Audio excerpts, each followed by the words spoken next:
you do realize it's May the 4th. You gotta do that stupid Star Wars video, right? Right you are. We have to...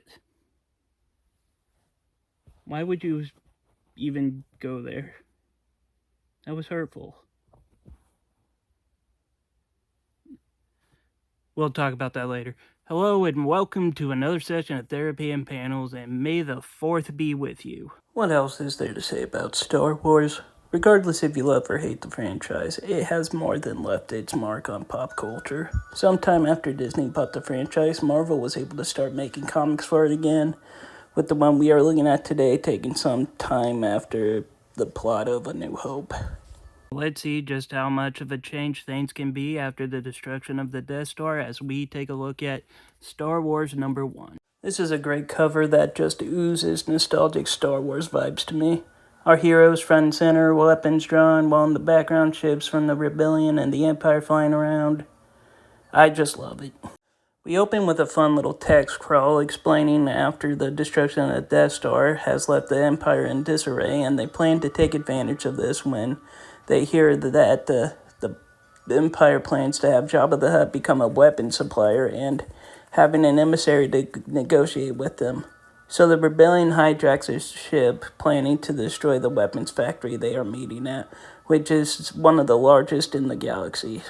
So no pressure. The ship lands on Simoon 1 at the Corellian Industrial Complex, being met by an Imperial overseer named Akadine. Han Solo walks out, claiming to still be working for Jabba the Hutt as his emissary for the talks.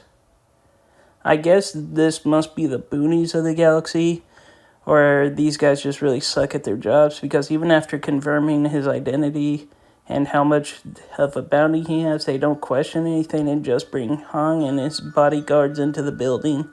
As we also learn that Chewbacca is standing by as a sniper and C-3PO is watching the Millennium Falcon. Okay, so I'm going to have to say anything at this point on that happens to the ship is on you guys. I mean, really? You're going to rely on 3PO to defend it?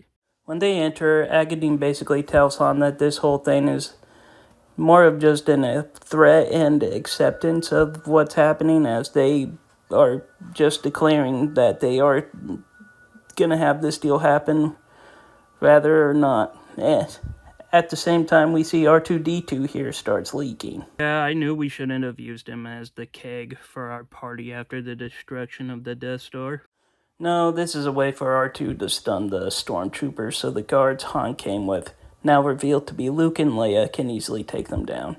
After getting the information, the group heads to the power core to destroy it and the planet basically, and with a check-in on 3PO, we find out it is safely hidden in a scrapyard.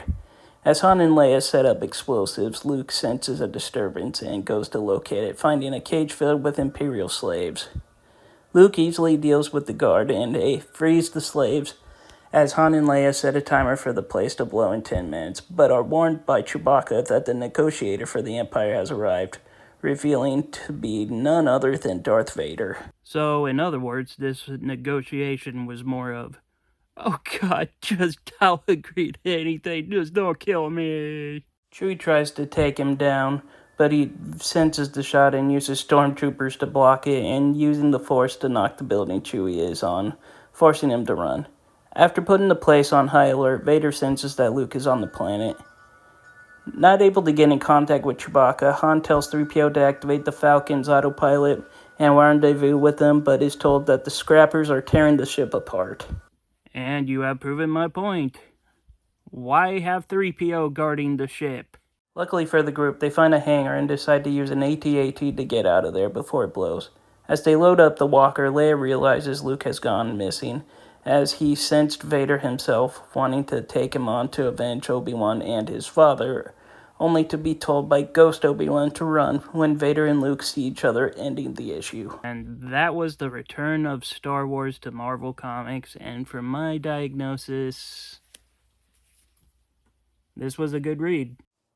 The art is beautifully done, and the story is something out of what I believe people originally loved about Star Wars in the first place.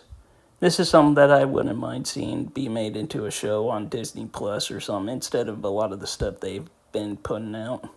That's just my opinion. And with that, that is the end of today's session. I'd like to thank you all for attending another session of Therapy and Panels. If you liked the video, please be sure to leave a like, comment, and subscribe. And to all of us here at Therapy and Panels, I'd like to say happy May the 4th.